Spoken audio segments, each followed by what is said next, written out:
Hello everyone, कैसे हैं आप सब। मेरा नाम नीलोफर है दोस्तों। वेलकम बैक टू प्रॉक्सी ज्ञान। आई होप आप सब ठीक होंगे और अच्छे से तैयारी कर रहे होंगे अपने एग्ज़ाम्स के लिए।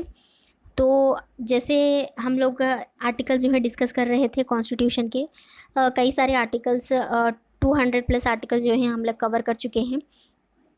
आई होप आप पिछले लेक्चर्स देख रहे होंगे और अच्छे से रिवाइज कर रहे होंगे उन सारे आर्टिकल्स को। तो आज उसका कंटिन्यूशन पार्ट है। आज हम लोग कल तक हमने यूनियन टेरिटरीज़ के आर्टिकल्स जो हैं वो स्टार्ट किए थे। आज उसी को कंप्लीट करेंगे। उसके बाद जो भी आर्टिकल्स आएंगे आगे उस बारे में भी हम डिस्कस करेंगे। तो आज का लेक्चर स्टार्ट करने से पहले एक ज़रूरी इन्फॉर्मेशन आप सबके लिए। हमारे चैनल प्रॉक्सी ज्ञान ने एक इनिशिएटिव लिया है। जो भी आपके exam related, competitive exam related queries हो, किसी भी एग्ज़ाम रिलेटेड क्वायरीज हो या कन्फ्यूजन हो, उसको दूर कर सकते हैं 1-on-1 काउंसलिंग के द्वारा। बहुत ही रीज़नेबल प्राइस पे काउंसलिंग सेशन होगा। तो इस सेशन को ज़रूर बुक कीजिएगा। और जानकारी जानने के लिए हमारी वेबसाइट proxygan.com को आप विज़िट कर सकते हैं।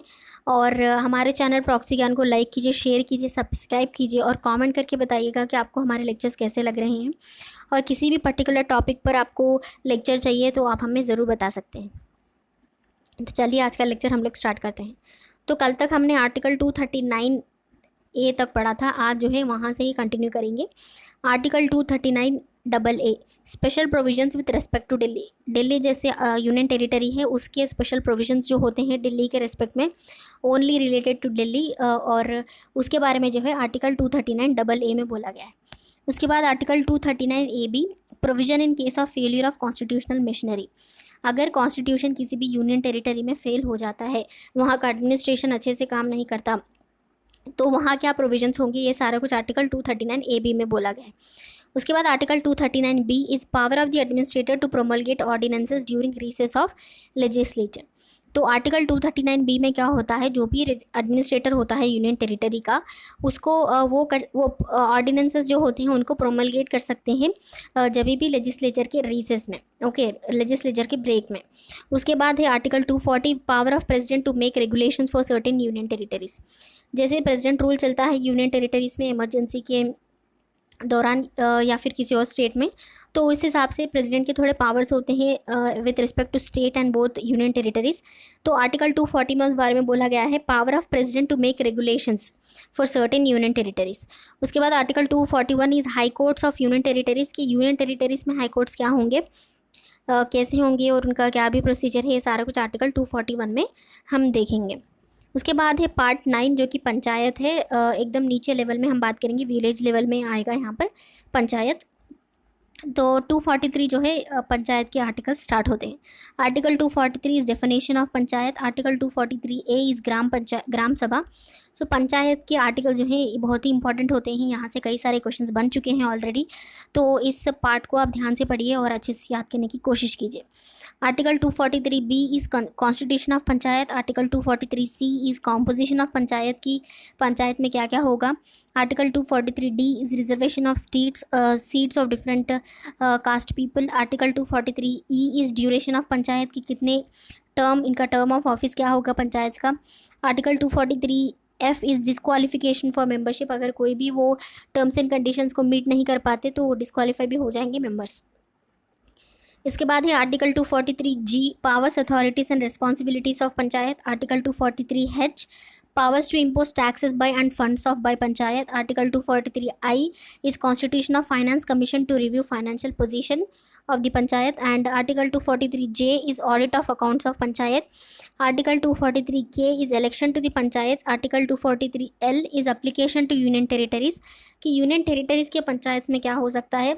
Article 243M is part not to apply to certain areas, जो भी सर्टेन एरियाज जो होते हैं एक्सेप्शनल एरियाज, उनमें जो अप्लाई नहीं होता उस बारे में आर्टिकल 243M में बोला गया। उसके बाद article 243N is about continuance of existing laws and panchayat. Article 243O is about bar to interference by courts in electoral matters.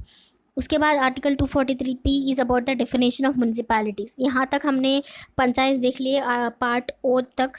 उसके बाद पी से जो है म्यूनसिपैलिटीज़ के आर्टिकल्स जो हैं स्टार्ट होते हैं। 243 आर्टिकल ही है, उसी में कई सारे पार्ट्स हैं। Article 243Q is about constitution of municipalities. Article 243R is composition of municipalities. तो आज हमने जो है पंचायत के आर्टिकल्स देखे हैं, एक बार रिवाइज कर लेते हैं। अगर कहीं भी टेक्निक की ज़रूरत पड़े तो उस हिसाब से ही याद कर लेंगे, ताकि फिर से हमें बार बार पढ़ने की ज़रूरत ना पड़े, एक बार पढ़ने से ही हमें याद हो जाए। तो आज हमने जो है आर्टिकल 239 डबल ए से स्टार्ट किया था, special provision with respect to Delhi. तो इसको कैसे याद रख सकते हैं? स्पेशल प्रोविज़न होता है दिल्ली का, उसमें क्या होता है, हम लोग ज़्यादा ध्यान देते हैं।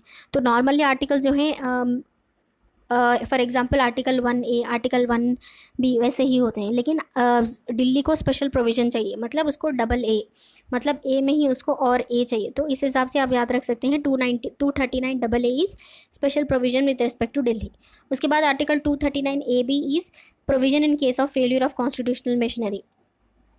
तो इसको कैसे याद रखें? ए के बाद बी आता है, अगर ए फेल हो जाए तो बी आता है। तो इस हिसाब से provision in case of failure of constitutional machinery, article 239AB। उसके बाद article 239B, power of the administrator to promulgate ordinances during recess of legislature. Article 240 is power of president to make regulations for certain union territories. Article 241 is about high court for union territories. उसके बाद part 9 start होता है panchayat, article 243, जो कि बहुत ही important है exam point of view से। तो आर्टिकल 243 ए से लेकर ओ तक जो है पंचायत होगा। उसके बाद पी से लेकर स्टार्ट होता है municipalities. Okay, article 243 is about definition. Article 243 A is about gram sabha. तो इसको हम लोग अगर एक हिसाब से, मतलब एक सीक्वेंस में याद करेंगे तो अच्छे से याद हो जाएगा। तो आर्टिकल 243 ए से लेकर एफ तक हम याद करने की कोशिश करें, मतलब 6 आर्टिकल्स यहाँ से। तो पहले तो ग्राम सभा आता है विलेज में। उसके बाद कॉन्स्टिट्यूशन, मतलब पंचायत फॉर्म होता है। उसके बाद पंचायत के लोग उसमें कौन कौन होंगे वो होगा। उसके बाद लोग आ जाने के बाद उसमें रिजर्वेशन किस हिसाब से होगा उस बारे में। उसके बाद पूरी पंचायत फॉर्म होने के बाद वो कितने दिन तक चलेंगे, ड्यूरेशन ऑफ दी पंचायत। और उसके बाद अगर पूरा होने के बाद सीट्स फॉर्म हो गए या फिर ड्यूरेशन, उसके बाद जो है डिस्क्वालिफिकेशन, अगर कहीं भी कोई क्वालिफाई नहीं है तो डिस्क्वालिफिकेशन भी हो जाएंगे।